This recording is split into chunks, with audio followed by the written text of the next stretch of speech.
Good morning, my dear students, and welcome back to the class on history. In the previous class, the school I had explained to you, or I had given the notes till the political causes that we are learning with regard to the first war of independence, and we had completed the first 2 points, the policy of expansion and the subsidiary alliance, and we had also completed the doctrine of lapse. We come to the last point. The last 2 points to be learned under the heading called political causes. And the next one, what you are going to learn is the treatment given to Nana Sahib and Rani Lakshmibai. How did British government or how did East India Company treat these 2 people? And who is this particular Nana Sahib? Nana Sahib was the adopted son of Bajirao II. So Nana Sahib is the adopted son of Bajirao II. And how did the British treat him? The British or the East India Company refused to give pension to him. So the first treatment did not give pension to him. So that is the first treatment given by the East India Company. They did not give pension to him. Second, he was forced to live at Kanpur away from his family. So this is how he was treated by the East India Company. They refused to give him the pension, and he was forced to live away from his family in Kanpur, right? Kanpur. And how did he spend his time living in Kanpur at that time? So the first thing Nana Sahib did was he began to create awareness among the people.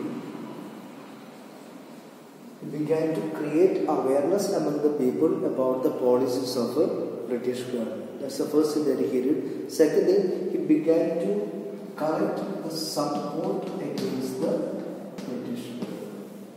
So these are the 2 things that he did while he was living alone away from his family at Kanpur. He began to create awareness about the policies of British government, British among the people. Second, he began to collect or get the support against the British. So this is how the British treated Nana Sahib. So he was the adopted son of Bajirao II.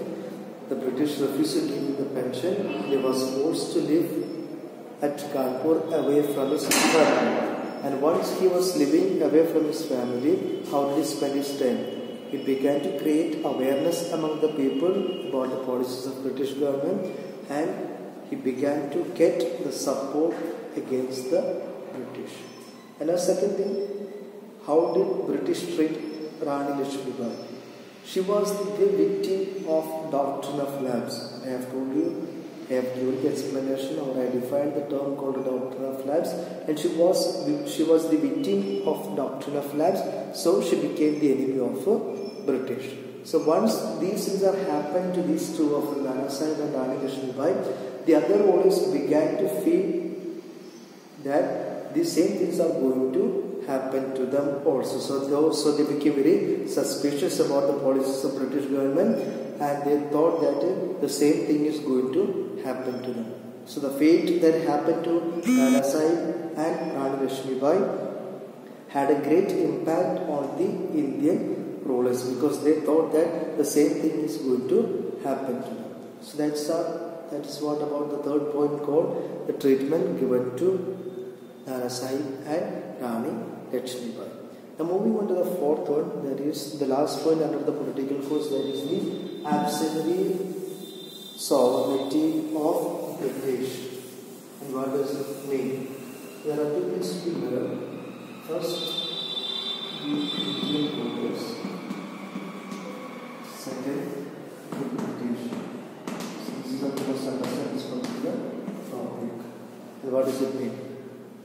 The Indian rulers formed the term called Mughals, who came and conquered India. So what is the difference between these 2 people, Mughals and the British? The Mughals came, conquered India, they settled India, and they began to rule India, and the revenue that was collected from India was spent only in India. So they came, conquered India, and once they conquered, they settled in India. settled in India and they began to rule India. So they did not go back to their country. They settled in India and they began to rule the country called India. And the revenue that was collected was spent in India. So this is the thing about the Mughals. They came, conquered India. After conquering, they settled in India and they began to rule India. And the revenue that is collected from India was spent for the welfare of the Indian people. Now, how it is different from the British? British also conquered India. But the important thing is that our country was ruled by the British government.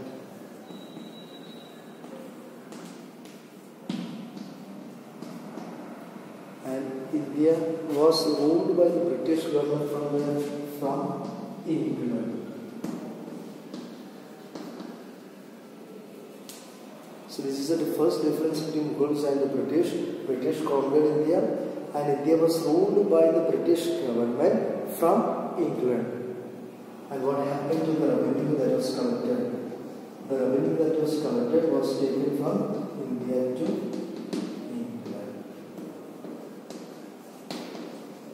And this is what we call absentee sovereignty of British.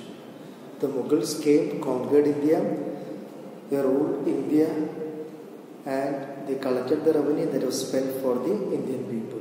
But the British, what did they do? They conquered India and India was ruled by the British government from England.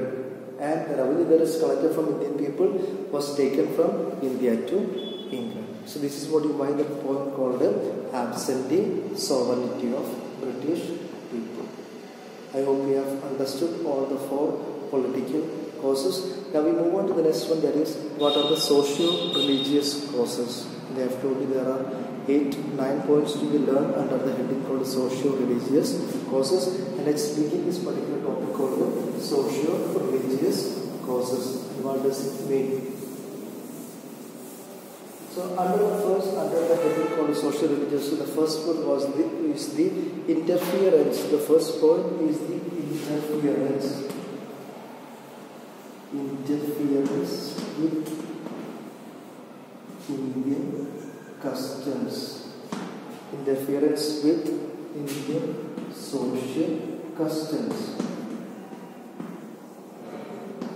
What does it mean? Interference with Indian social custom. It means that the British government, they introduced various social reforms for what? To improve Indian society. So that's the first thing that they did. British people, they introduced various social reforms. Social reforms, the social changes with the aim of improve Indian society. This is the reason why the British government introduced various social reforms in the Indian society with the aim of improving Indian society. And what did they do? The first thing, 1829, they abolished Sati. Sati was stopped in India. Second, 1856, they introduced the Widow Remarriage Act. Widow Remarriage Act. Widow Remarriage Act in 1856, and Western education for girls. Western education for girls. So these are some of the social reforms that were introduced by the British government to improve the Indian society. But what was a mistake done by the British people? They did not mind the feelings of Indian people, or they did not take into consideration the feelings of Indians. That is a mistake done by the British government. They introduced all the social reforms with the aim of improving Indian society, but once they introduced all these social reforms, they did not consider the feelings of Indian people. So that's what we mean by interference with social customs. Now moving on to the second one, that is the apprehensions about modern innovations. That is the second point under the social religious causes. Apprehensions. Apprehension means misunderstanding about the modern innovations. What are the things done by the British? British introduced the railways. They introduced the railways, and secondly, they introduced the telegraphs. So these were the two modern innovations. And what misunderstanding did the Indians have about these two of them? The first thing, the telegraph poles, the telegraphs that were introduced by the British government, and what was the misunderstanding that Indians had. The first thing, that the telegraph poles were used for hanging Indians who fight against the British government. This is a thinking that Indians had. The telegraph poles that were used in the society, Indians believed that these poles are used for hanging Indians who go against the British rule. And what misunderstanding did Indians have about the railways? In the railways, what happened? The higher class people and the lower class people, they were made to sit together. They were made to sit together. This is what the British did, or this is the misunderstanding that Indians had against the railways. The railway compartments, what happened? The lower caste and the higher caste people were made to sit together. So what did the people think? What did they think that it is against their religion? It is against their religion, and it is against their caste. This is what Indians thought about the modern innovations. The telegraphs poles were used for hanging the Indians who go against the British rule. In the railway compartments, higher class and the lower class people were made to sit together. So Indians believe that it is against their caste and religion. So can we go through all these 4 points? 2 points that we have learned under the political causes, and the 2 causes that you have learned under the socio-religious causes. I hope you have understood my explanation. Go through the video once again for better understanding. Thank you.